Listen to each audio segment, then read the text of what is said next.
So thank you very much for joining us again. This is our 6th and final episode in Series 1.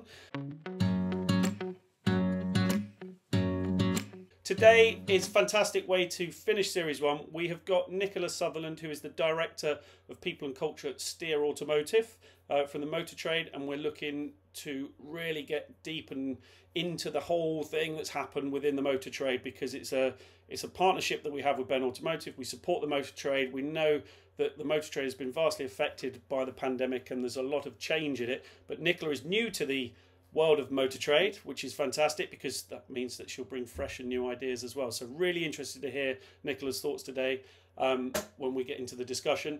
Equally, I've got my dear friend, old friend, I shouldn't really call him old, but my dear friend Carl Douglas, there's the eyebrows, who I've known for many, many, many years. Carl has been a part of my professional life for lots of time as a mentor and as a friend and as just a really good sounding board. We're both from that professional sports world, but we are both people.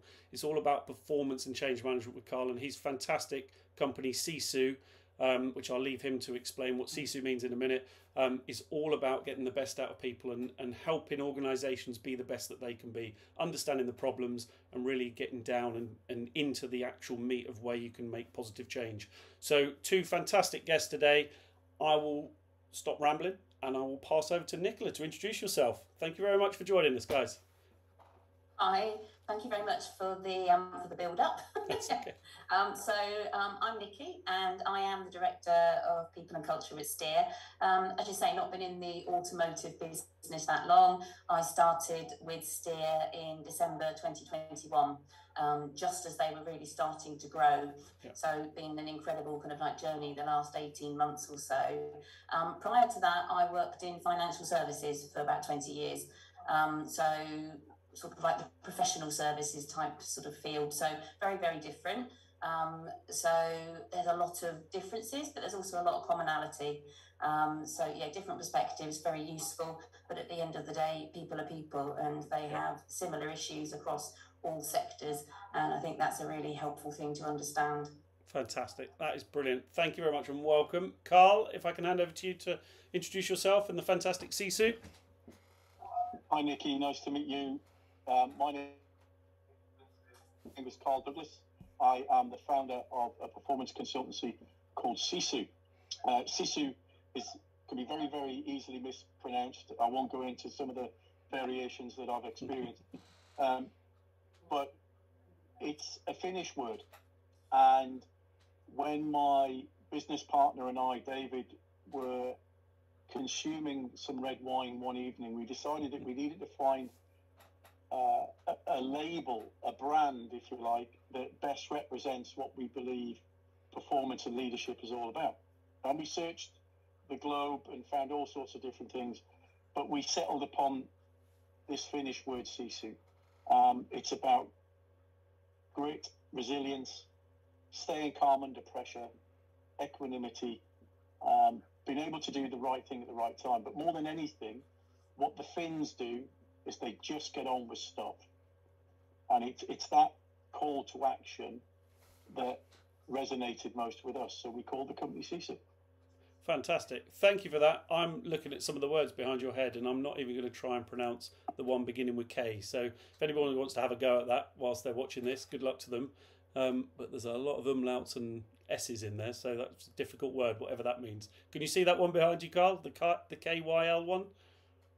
I can, and I should say to the audience, I've never actually sense checked the words, so it could mean anything.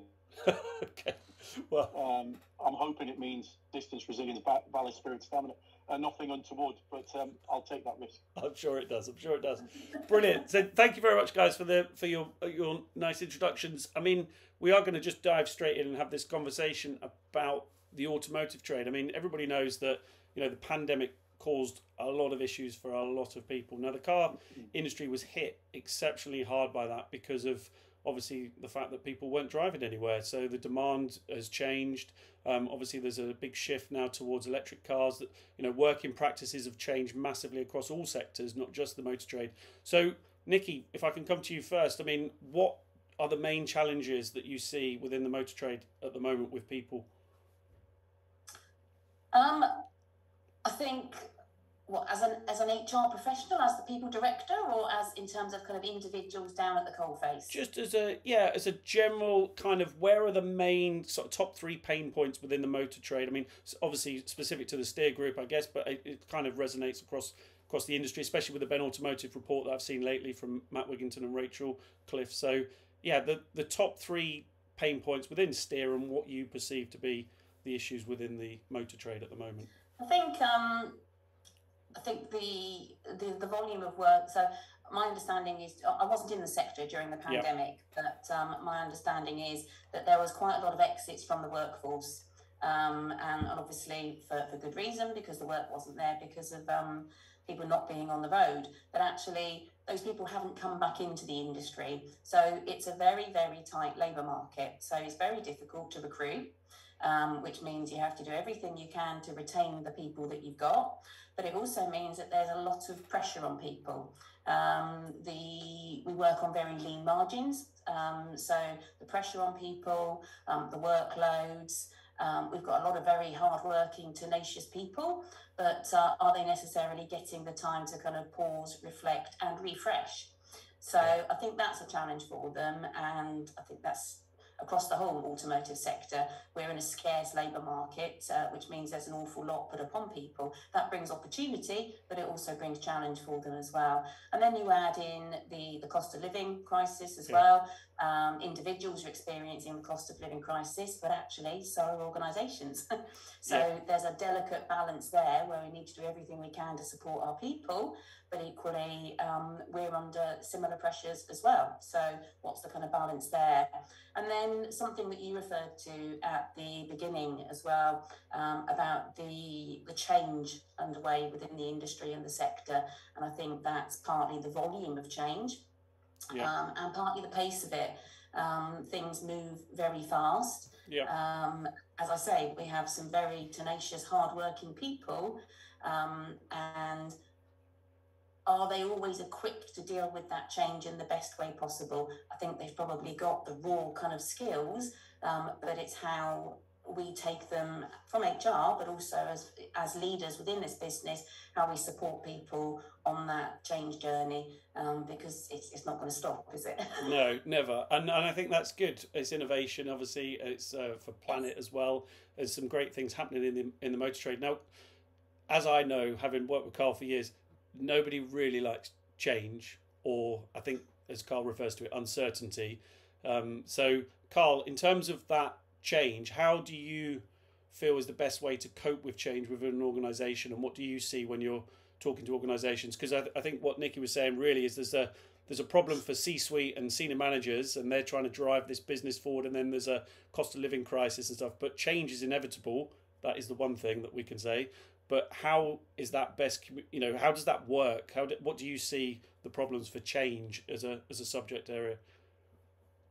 I think just to pick on a couple of Nikki's points first, I think commercial pressure is at its highest. Certainly, I've probably ever known it across sectors and across industries. Much of what Nikki has described in terms of automotive is prevalent in all sorts of different places that I go in on a weekly basis. I had a conversation with an MD just last week where, from a sales perspective, they can't quite understand the rhythm of the market at the moment. They'd had 4 months of continuous growth, and all of a sudden it's just tanked for no apparent reason. So that commercial pressure is the start point for a lot of knock-on effects, and fundamentally that will affect you at the individual level in any number of different ways. And I think you mentioned the word uncertainty, and I think let's go to that straight away. If we use a bucket analogy, the reality is we have a need, if you like, for a level of certainty in our lives. If that bucket is filled up rather to the requisite level, then generally we can operate, in a constructive and positive way, and life goes on. However, if the other bucket is filled up, the uncertainty bucket, and it overflows, that is impactful. And by definition, if you're filling up one, you're not filling up the other, and we don't have enough certainty in our lives, and we have too much uncertainty, that instability causes much of the impact that I know that will resonate with you, Glen, as someone who's working in the whole field of well-being and resilience. For Nikki, who's an HR professional, she'll be seeing the impact of that left, right, and centre. Both, and C-suite executives aren't exempt from that. Yeah, they're feeling it just as much as the new person on the shop floor. So there is a lot going on, and I think the biggest challenge we've got is normalizing this balance of uncertainty and certainty. Yeah. And what have we done in our previous lives that effectively suggests to us that we need so much certainty, and we couldn't possibly deal with some of the other stuff that comes our way, which makes life even more uncertain than it normally is. Yeah, and I think last podcast, episode 5, was all about resilience and how coping with that uncertainty. Because, like you say, certainty is almost an impossible outcome, isn't it? Because things change, as we say. Would you say, Nikki, that the effects of COVID on people are we still seeing that today, or is it within the motor trade, or is it a massive kind of amalgamation and this huge snowball of change in the industry because of what's happened with technology, the way that people are changing their work practices? Is it still a COVID thing, or has the motor trade got even more sort of things within that change kind of directive? I don't think it is the COVID impact. I mean, I mentioned the scale of exits from the industry, but there are obviously a lot of other influencing factors driving that at the time. So Brexit was another. So we lost a lot of, for example, Eastern European employees for a number of different reasons. The whole global supply chain piece, which is partly COVID, but also technology issues, chips, things like that. The Russian conflict. So there's a number of other issues that influence that. I think in terms of COVID ongoing impact, I see it in people's expectations around how their work-life balance evolves. So obviously I worked in a professional environment before, and it was all about hybrid working. And you follow anything like this and you see the trouble that people are having to get people back into the office. And it's a huge debate. And I think the view is that CEOs and C-suite, they want people back in the office, and people don't want to be back in the office. Personally, I think hybrid is the right answer. I think there's a time and a place for both. But actually, that's not an option for most people who work in the automotive sector. You can't panel beat a car if you're at home. No. But they are not immune to seeing all of this discussion going on. Yes. So they want a piece of it. So I think what I'm seeing is people's expectations, certainly within our business, about flexibility, and actually what would be a suitable option for them. They want that work-life balance. They want to think about what's suitable for them and what could it be. So whether that's different working patterns, whether for some of our teams there are some hybrid working options. There's a range of different things in there. Recently there's been a big experiment about 4-day working weeks, hasn't there? Yes, yeah. And we've just done an employee survey, and in the commentary there were a lot of comments about 4-day working weeks. And it was so obvious that it just struck me, these people have been reading about it in the press. And it's filtering and influencing their expectations. It's making them ask the questions.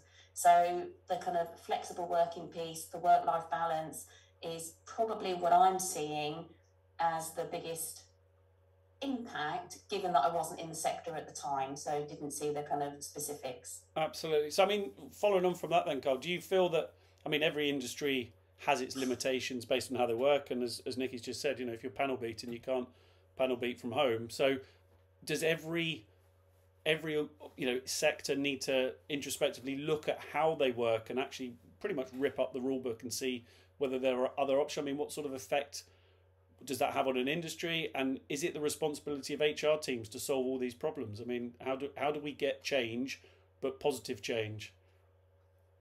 I think it is our job to look at what the art of the possible is. Yeah.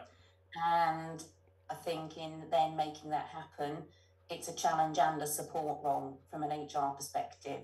As Carl said earlier, the commercial pressures within every business are incredible.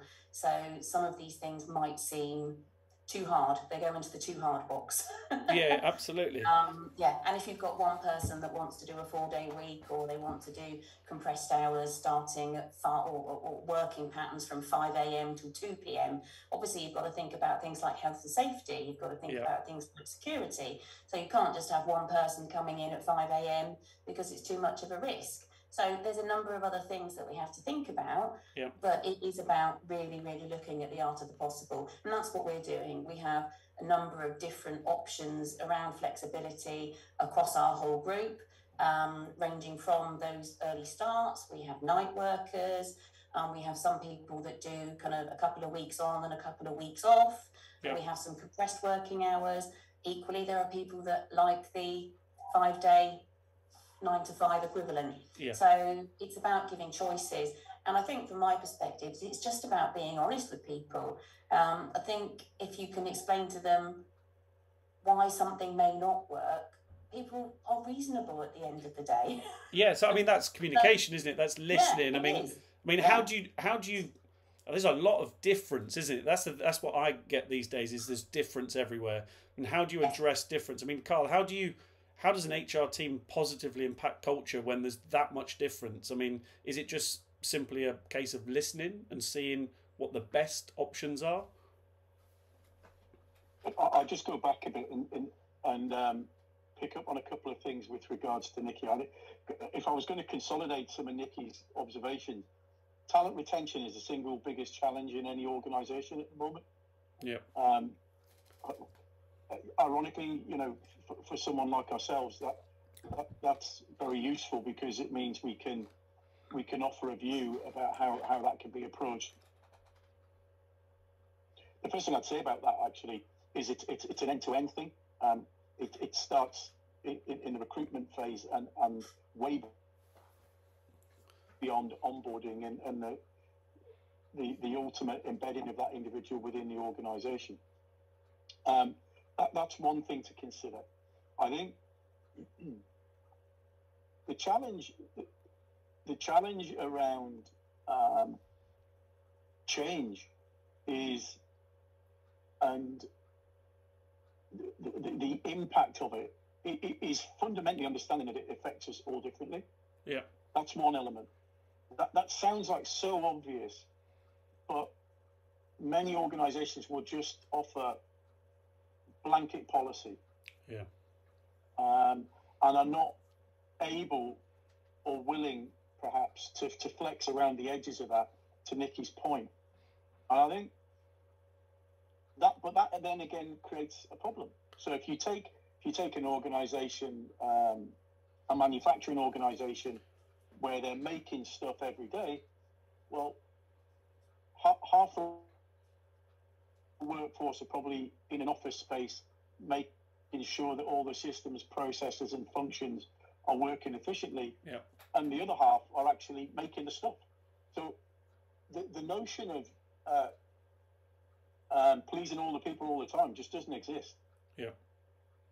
And I think Nikki's point about communication and how that is laid out, explained, reaffirmed to the workforce all the time is at the heart of the solution. But we've got to understand that we cannot please all the people all the time. Yeah. And do you think that different roles require different things, and therefore the notion of working patterns are by definition going to be different. Yeah. And do you think that comes so I was just going to say, do you think that comes, I think one of you said about at the recruitment stage, setting out the clear mission, vision, purpose, values, the way that we do stuff within the organisation. I mean, literally yesterday I was talking to somebody who'd been doing some work with an American organisation, which I won't name, but their problem was huge. They had 50,000 call handlers in a call centre, and they had a 40% attrition rate every year, which was costing the business $15 million. To me, that just, I'm like, wow, give me $1 million and we'll put some programs in place and we'll set this out and you'll be $14 million better off. But, you know, things aren't that simple. I understand that. But does it come at the beginning where you understand what your company is about, what you're joining, you know, what the expectations are, mission, vision, purpose, values, and all those sorts of things? Let me just illustrate it by an example, and I'll be interested if you pick up on this. As the parent, I think about my kids growing up, and I go to the fridge and I take some orange juice out. I've got 4 kids and I've got 4 glasses in front of me. What do I do? Equal measures. You ask them how much they want. Well, Nikki, that's a subtle difference to Glen's response. I think Glen's response is the one that's prevalent, and I think what does that tell us about fairness, that we should expect it, or indeed are entitled to it, that everything in a workplace, if I extrapolate up, is going to be different, is going to be the same, because but we've just agreed, haven't we, on our discussion, that it's all so blooming different. I can't treat everyone the same. We cannot please all the people all the time.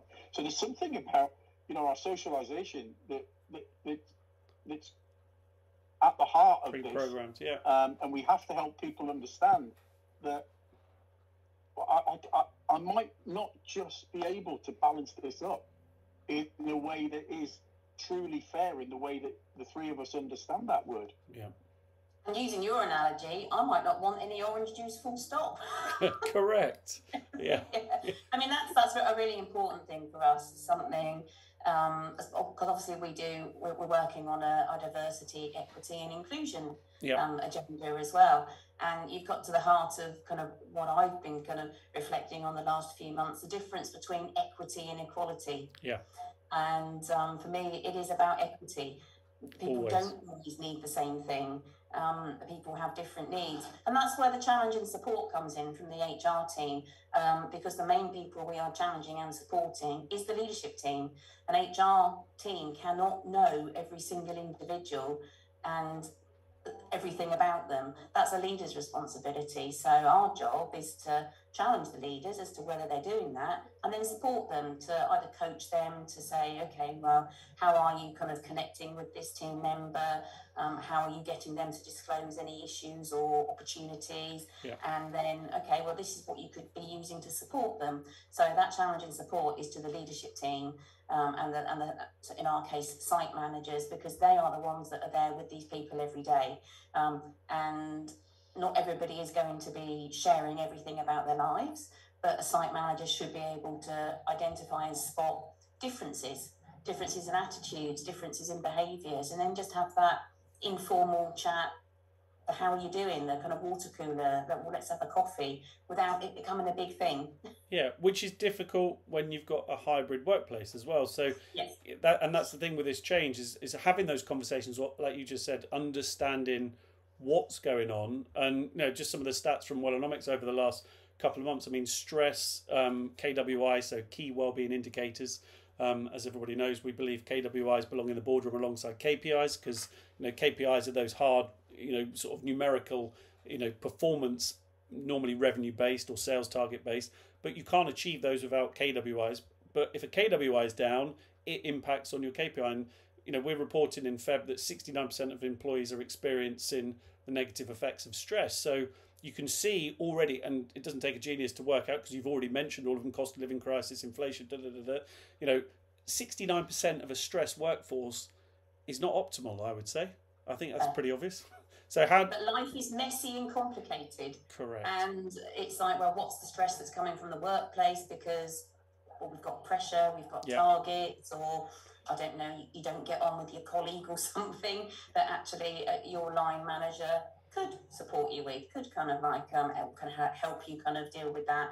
And actually, what else is just going on in your personal life, whether that's family, financial, health, all of those things, where actually we're limited in what we can do. There's some resources we can offer, but actually we're there to listen, and we're there to see what we could do to make that path easier.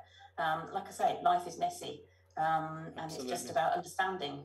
And I think, just picking up on your point there, you know, supporting people at every level, supporting people to know that they can say something, supporting people that are managers to be able to understand. Because again, most leaders, you know, are not necessarily, should we say, educated or trained in the leadership or the management of people. Technically, you know, you kind of, I've been here the longest, so I'll become the manager. It's getting better. But Carl, what sort of things do you do with organisations where you try and have that open, positive workforce, you know, mentality where everybody is part of a bigger conversation, and actually they're there to support each other? Because as much as it comes from here to there, it also goes from there to there, or as you might say, that way, where everybody can actually be open and honest with one another. What sort of things do you guys do within CC? There's a couple of things. I think the whole thing around listening. Yeah.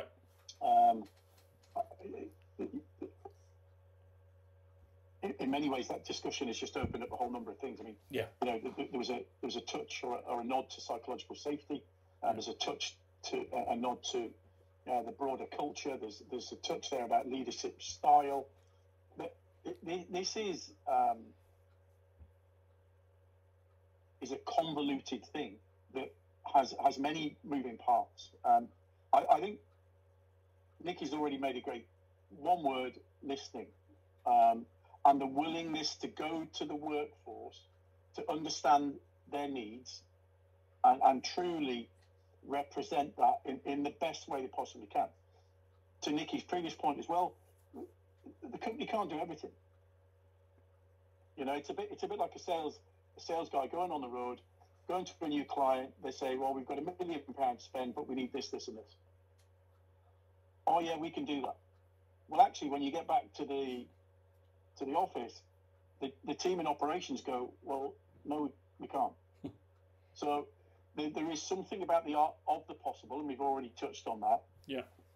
I think there's a fundamental start point around understanding people's expectations. And the reality is, if your expectations are way over there, it's not in a place for you to work. Yeah. Because we can do so much. And I think companies are trying desperately hard to make things work, to achieve best fit. And there's a real shift, you know, into, if you pick up on any of the big stuff out there on social media at the minute around what they start, it's called the human experience. But that's about showing you care, listening, but it's also about making sure people understand there's only so far we can go. Because if your expectations are way above that, then I don't know. Yeah. I think personal accountability is really important. We could spend millions on resources for people, but it's like the horse to water, isn't it? There's no point providing these resources if people don't access them. It's a bit like if somebody has a health condition and they're off sick. The expectation is that you take some accountability, you go and see the doctor, you take the medical advice to get yourself well again. Now, that's what we would expect from the workplace, but actually that's what you'd expect from a person. Exactly. You want to get well. Absolutely. And, you know, Carl will know this from our days back in professional rugby. We used to call it individual athlete responsibility. Within Wellonomics, we call it individual employee responsibility. And, it's the job of the individual to take care for themselves, because if you don't care about yourselves, how can you care about others after? So, it's that first rule of life saving, isn't it? So, Carl, if you wanted to add something? Well, I just think, the well trucked out oxygen mask thing on the plane, you put yours on first. Central to the work that CISU do is a fundamental belief, and Glen, you know this because it's been at the heart of your well-being agenda for donkeys. It's better you, better performance. Yeah. That's the bottom line. We spent all sorts of time, energy and effort in rugby, making sure the environment was right so that the boys could play well on a Saturday. And then guess what? on Monday, you've got to do it again and sort it out. And it's making sure that senior executives understand the importance of culture, of environment, of the behaviours that are conducive to helping people optimise and be at their best. And then all the other things that Nikki has mentioned around the support structures that a company can bring to bear. Yeah. But I keep going back to, we've got to manage expectations. We live in the real world, and it probably sounds dreadfully hard, but we just simply cannot do all of it. What we identify we can do, we must do blooming well, and consistently and deliberately and relentlessly deliver against that all the time. Yeah, and I think on that point, particularly when you're talking about changing culture and just change in general, it's about helping the C-suite or the managers understand actually all of the different things that are going to influence culture. You used an example of a sales team selling a piece of equipment or software that doesn't necessarily do the job. So processes or technology that doesn't work has a massive impact on how people feel about the business and how they feel about the work, the way that we communicate to people, the way that we reward and recognise them. I mean, there's a whole list of things, isn't there? And it's just about sort of helping the business understand that all of these things are going to influence those. And as you say, we have to do these things really, really well. And we have to not pay lip service to them. We have to listen to people, understand what the issues are, and fix the things that are going to drive the right outcomes. And that's kind of like behavioural, individual performance and business performance. Yeah, and look, recently we launched our Wellonomics Snapshot product, which is a real simple, under 60 seconds, we can give you a quick flavour of your top 3 pain points. And look, even coming from my background in the physical kind of expertise area, what I'm finding very, very interesting at the moment is actually MSK pain, so musculoskeletal pain, so tendons, ligaments, and all that sort of stuff. So this is where everybody sits up bolt upright, by the way. Is in everybody's top 3 pain points that we've seen so far. And we've had over 120 companies do this, and that's a personal problem, but it's also a company problem, because yes, you can spend £800 on ergonomic chairs, but if you've got 1,000 people in your workforce, that's a pretty hefty bill.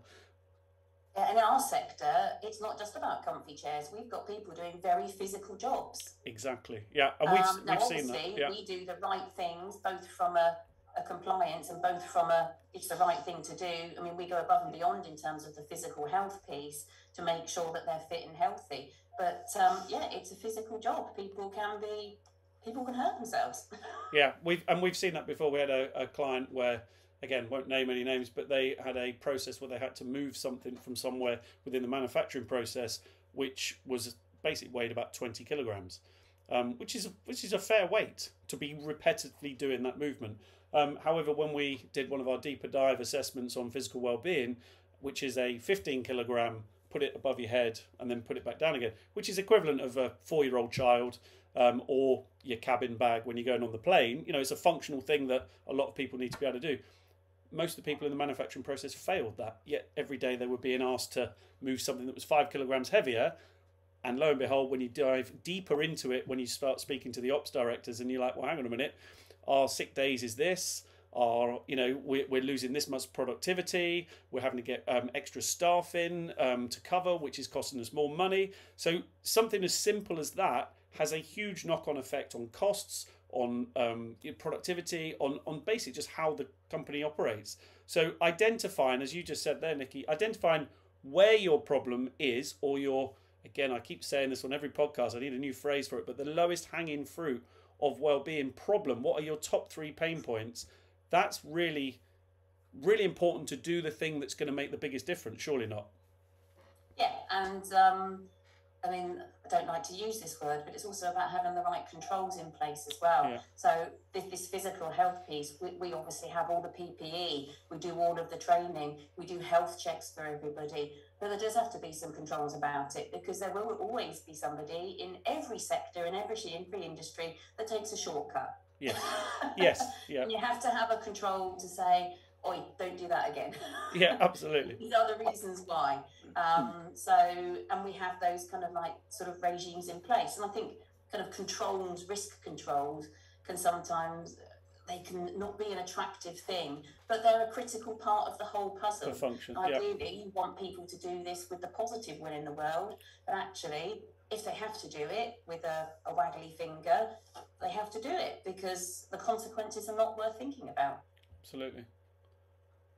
There's a fundamental question that we ask every organisation we go into, and I believe that it is a question that everyone wants answering. And I think this could be borne out at the highest level in relation to COVID. And that question is, does anybody care? And effectively care about me. If they do, then I'm probably more likely to stick at the things that are a little bit more difficult. Yeah. I am more likely to adhere and comply to the things that the company require of me from time to time. And as a consequence of that, I develop a much bigger sense of belonging, and hopefully a sense of purpose about what I'm doing, why I'm here, how I do it, etc., etc. So I think there's something quite fundamental there. I mean, I know Nikki used the word controls, but actually they are in place to demonstrate that the company cares. Yeah. How you express them may come across as control, as opposed to I care. But that's in the skill of the manager in that moment, as opposed to rules for rules' sake, if you like. Yeah. And you get into a much bigger conversation about the why, and make sure people understand the why and all that good stuff from Simon Sinek. Yeah. But I think we've got to demonstrate that we care, because I think people fundamentally will reciprocate on that basis. And I think the other side of that, does anybody care, is also, what's in it for me? So does anybody care, but also why should this be important to me? Why is it going to increase my earnings? Well, actually, no, it's going to keep you safe. It's going to stop this happening. It's going to stop Y happening. Or actually, it's going to mean you've got opportunities to develop and progress further on. So there's a whole range of things. So it's about benefits, but I much prefer the what's in it for me expression, because that gets to the real heart, that it's very individual, and each individual is going to have a different motivation for engaging in whatever the workplace is trying to deliver. Yeah, and that's that thing of, like you say, the what's in it for me, but the whole thing about understanding what you are there for, as Carl was saying, how you understand and communicate. Yeah. The whole piece of this is what is work to me, because I think fundamentally that's what's changed since the pandemic, and obviously with everything else that's going on, is everybody is reflecting on, well, what is work? Do I like it? Do I want to be here? Should I be here? Why am I here? They're all the questions that I feel seem to be going around everybody's heads at the moment. And unfortunately, at the C-suite management level, everybody's trying to go, well, Christ, how do we keep everybody here? Because we need to keep functionally operative, and we need to be moving forwards, and we've got orders to fulfill and all this sort of stuff. So whilst they're still trying to do that, they're still trying to understand, well, what do we need to provide to people to keep them here? And it's not necessarily always about what do you need to provide to keep people here. And I feel that well-being has become a tick box exercise. Well, everybody wants well-being. We've done that. We've given them an EAP, and I will say this: 95% of EAPs have 3 to 6% engagement rate. Well, I don't think you get much, support for that, would you? If that was a sales advertising campaign. So I think the multi-generational workforce is a big consideration there as well. I mean, we know the automotive sector has a higher proportion of the older demographic. Yeah. Everybody is doing everything they can to kind of be bringing sort of like younger, obviously growing apprenticeship programs and the talent pipelines for the future. It's a sector challenge. to build that talent pipeline. But without kind of being stereotypical about it, different generations have different expectations, don't they? And thoughts and feelings. Panel beater versus a 35-year-old paint technician versus a 17-year-old apprentice. They've all got very different expectations, but they all work in the same place. Absolutely, and that is definitely a change thing across many sectors, like the building trade and things. My brother's a builder. That is seeing some huge shifts, and also just the style of the way that people are within it and how they're more open and talk about stuff. Whereas, you know, and not to pick on men, but you know, that kind of male, you know, kind of like just do everything at all costs, don't worry about yourself, I've got to just bring home the bacon, all that sort of stuff. I think having a nice, diverse and inclusive workforce where you've got the multi-generations, where they can learn from the older ones, but the new ones are bringing through some really quite interesting change, I think, Carl. Well, different people think about things in different ways. Yeah. So we bring our own slant on it. I smile because it comes back to the expectations thing. I've watched many businesses.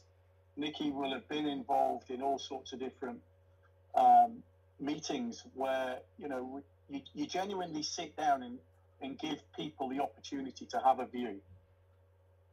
That doesn't mean it's going to be implemented into policy. Yeah. It means we've considered it. I'm going to go back to something I feel like I'm labouring. The expectations piece. We just can't do that for 1,000 people. It's just not commercially possible or viable for us to do that. But what we can do is. Yeah, I tend to be very clear with people that whether this is a voice or a vote up front, so it helps to manage their expectations. 100% agree. Yeah. I'm going to stick that in my pocket and use that in my next meeting. Always nick the good things. Always nick the good things.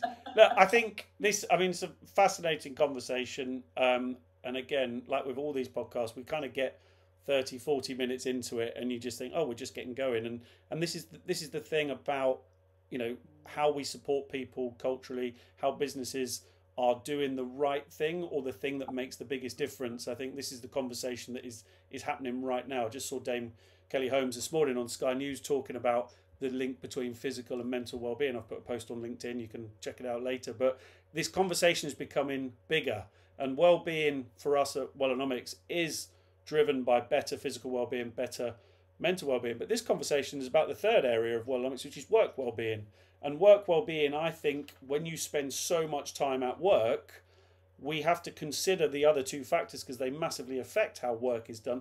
But it's actually aligning what work is and explaining to people and having that conversation as you are here to do this because this is what we need you to do, but also knowing that when you're here, we'll support you in these other areas, but also you have a voice when you are here. But we can't necessarily please all the people all the time because this is the mission, vision, purpose and values of the business. And I must say, I've learned that